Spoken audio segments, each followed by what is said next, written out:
All right, so Joe, on Friday, Senators Chuck Grassley and Ron Johnson disclosed 4 redacted footnotes from the IG report. 4 of them. So there's a lot to get to. To you, which one was the most information, the quote unquote bombshell of what they released on Friday?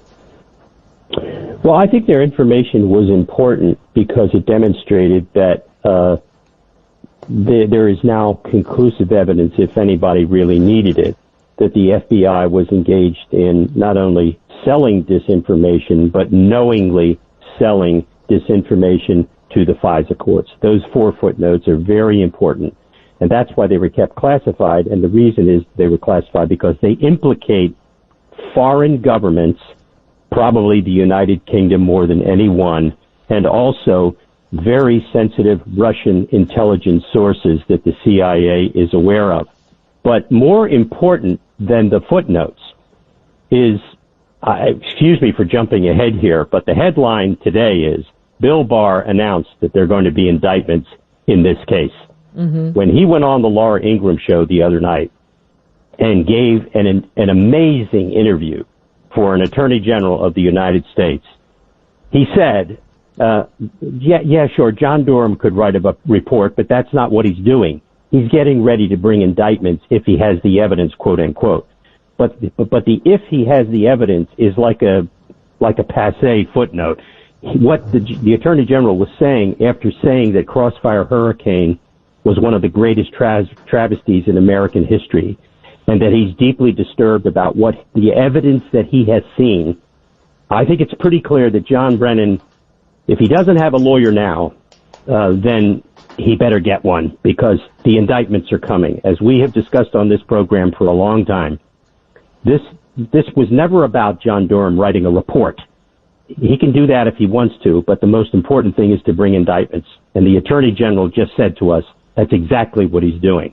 So for folks who missed it, the footnotes are great, but they're nothing compared to what Bill Barr said about John Durham. Well, I'd like to wind back to asking you more about the footnotes in a second, but since you brought up Bill Barr, I want to play a piece of audio for you. And this is, as you mentioned, an intensity and a severity that I have not heard Bill Barr use yet. And Bill Barr's a plain-spoken guy, but this particular cut 15, shows that he unequivocally has assessed, along with John Durham, that there was no mistake here when it came to going after President Trump. Listen to this. I think what happened to him was one of the greatest travesties in American history. Without any basis, they started this investigation of his campaign, and even more concerning, actually, is what happened after the campaign, a whole pattern of events while he was president.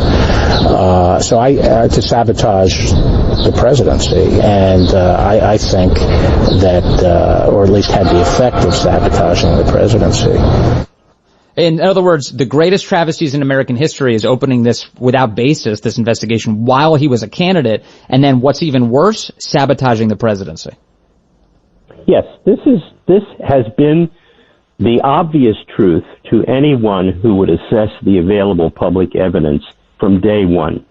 What Bill Barr said, and make no mistake about it, he is getting regular briefings from John Durham, who we now know is working out of a federal grand jury in D.C., that he has issued a large number of subpoenas, that he has interviewed CIA intel officers, that he has interviewed people from the Director of National Intelligence who were involved in generating the intelligence assessment at the end of the Obama administration, which was a false document created by John Brennan. This is pretty stunning stuff coming from an Attorney General. I personally am pleased to hear it because it was very important for the American public to begin to get their arms wrapped around the fact that there's going to be some pretty ugly stuff happening against former U.S. government officials who violated federal law. And it's pretty clear that what John Durham is pursuing is a massive conspiracy to deny the civil rights of American citizens and to corrupt the intelligence apparatus of the United States government through fraud and dissembling. That's where he's headed. Joe, you said that he's not going to be doing a report, that he's, getting lawyers together. You talked about a D.C. grand jury, but we've heard in the past that the reason that they didn't go after some people, the reason they didn't immediately, press charges, and they've said it was because they couldn't get an indictment. Because in D.C., in the district, it's very hard to get an indictment against a Democrat politician. So how is he going to do that? Are we just not, if you're talking about Democrat politicians, names that people recognize in the district, isn't it going to be close to impossible to get any kind of indictment? No, I don't think so. I think in the cases where there have been no indictments sought or attempted, there's only one case where we know that there might have been a refusal by a grand jury, and that's in the Andrew McCabe case. And we don't even know if that's true. We do know that you can get an indictment. I don't have any doubt that John Durham's going to be able to get indictments. The bigger issue would be whether or not he can get a conviction. I'm not worried about that. This is not about convicting people. It's about charging them, knowing you have guilt beyond a reasonable doubt, and then letting a jury make up its mind. What's important here is disclosure, transparency, exposure, making the indictments, having them be fully backed up by evidence, and I have no doubt whatsoever that those indictments are coming now. Bill Barr would have never given that interview, would have never said what he said about the severity of the conduct of Brennan and Clapper and Comey and McCabe and even White House officials and senior intelligence officials. I think this is, and who knows when it's going to happen. I mean, they say it could be the late summer. That's pretty close to an election, but I don't think it's going to stop them. They're not going to hold up indictments because of an election. Do you have a suspicion about the nature of the charges that would be filed against a guy like John Brennan? Yes, conspiracy to deny the civil rights of American citizens through the providing of false information to U.S. intelligence and law enforcement sources for the purpose of instigating an improperly based investigation in the United States. I have no doubt that John Brennan conspired with officials overseas who were either witting or unwitting of what he was doing. For example, there is no doubt that the FBI, in conjunction with former assets of the CIA, planted purposely false information with U.S. persons overseas in order to get that information to come back into the United States, pretend that it was real intelligence, and then use that information to get FISA warrants. The FISA warrants that were obtained against Carter Page are part of the conspiracy because they were not founded on legitimate information. And we now know from the footnotes in the Grassley-Johnson letter that the FBI and the CIA purposely ignored exculpatory information against all of the targets in those warrants and allowed the warrants to go forward. The submission of those applications for FISA warrants under those circumstances is A, crime, and B, it is what is called an overt act in a large criminal conspiracy. Okay, hold tight, Joe. We want to ask you more about this in just a second. We have a lot to ask, and I know you've got a lot to say. We're here with Joe diGenova, and we're discussing the report that was put out by Senators Chuck Grassley and Ron Johnson. These disclosures, they disclosed 4 redacted footnotes in the IG report. And also discussing, just joining us about the Attorney General William Barr going on some of the talk shows this weekend and saying, hey, people are going to be held accountable here, and what happened was egregious. You had mentioned foreign governments, Joe, and we know that there were, I think, 4 pages that were held back by the Trump administration, that were not released and made public because of the theory that they do involve foreign governments.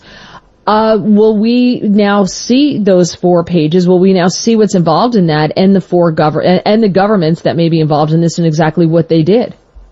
Yes, and there's no choice now. Since Durham is going to bring indictments, the defendants are going to be able to seek classified information as part of their defense. And in order to short-circuit that, these governments will be mentioned directly in the charging documents, and if they're not mentioned directly, they will be described in such a way that you will have no trouble identifying the UK, Australia, Italy, and maybe one other country. This is pretty staggering stuff. It is clear that they are holding back certain declassifications because of the pending indictments that Durham is working on. That makes eminently good sense at this point, because you don't want people to know what you know when you're conducting an investigation. And something else has happened. I don't know if you saw the op-ed piece by Ron Johnson in the Wall Street Journal on Friday. It's staggering. It is must reading for anybody who cares about this case. But there is a sentence in it in which he asks one of several important questions. Listen to this question. Why did former FBI Director James Comey and former FBI General Counsel James Baker refuse to have their security clearances reinstated before they were interviewed by the Inspector General? Was it so they wouldn't have to explain the provision of disinformation to the courts? That is another overt act in this criminal conspiracy. In other words, John Durham will be able to charge that as part of the criminal conspiracy, Comey and Baker did not get classified clearances reinstated, so they wouldn't have to answer questions of the Inspector General. This is getting very big, very fast.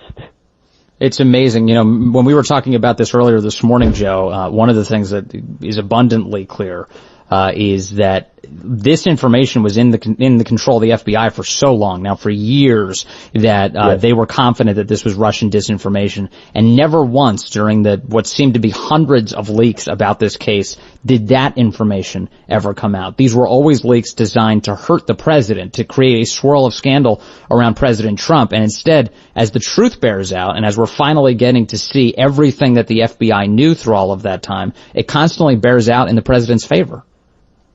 And not only is that true, it is absolutely true, every single word that you just said. But here's what's worse. This is still happening under FBI Director Chris Wray, one of the worst FBI directors in the history of the Justice Department.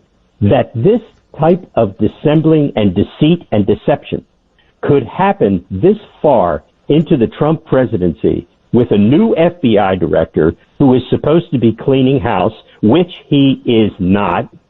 This is disgusting. And as I've said on this show and other shows repeatedly, Christopher Wray is an embarrassment to the FBI. Everybody in that building hates to go there every day knowing that he sits on the 7th floor with his entourage of people encircling him to protect the people who did things wrong. And I'm going to say this one more time. You have never heard him give the speech condemning his predecessors, and you never will, because he's an apparatchik. In the truest sense of the old Communist Party word, he's an apparatchik. He's there to serve a purpose, and it's not to protect federal law enforcement. It's to protect his predecessors. So are you saying, though, that he knew what was going on? Yes, absolutely. Christopher Wray knew all of this from the very beginning. Remember, you and I are learning about some of this stuff for the first time. They knew about this stuff 3 years ago. And believe me, the first thing that happened to this dunce when he became the FBI director was they gave him a briefing. And if he has half a brain, which he probably has at least half a brain, he knows exactly what's going on. He's surrounded by some very smart people, Dana Buente, all these guys who've hung on from the Bush administration. They've done nothing to improve the goodness or the efficiency of government, but they've done a great job of protecting their predecessors. And you know who was at the head of this bunch? Rod Rosenstein. There's an old name from the past, the guy who's done more damage to this president than anybody else other than John Brennan. Well, Joe, thank you so much. We have so much. I wrote down a whole bunch of questions to ask you as you were speaking. I'm taking notes. Yeah. But there's a lot. So I don't think this is the last time we're going to have this conversation. But I will tell you, Joe, if people do not go to jail, I'm going to hunt you down because you keep getting my hopes up, and then they are dashed against the rocks of my dreams. Okay, so I just want you to know I'm going to hold you to this. Rely on Barr. Yes, all right. Thank you so much, Joe. Have a great week. I got to say, if coronavirus dies in heat, Joe diGenova just wiped it out in Washington. He's breathing so much fire, that guy. Thank you, Joe. Adios.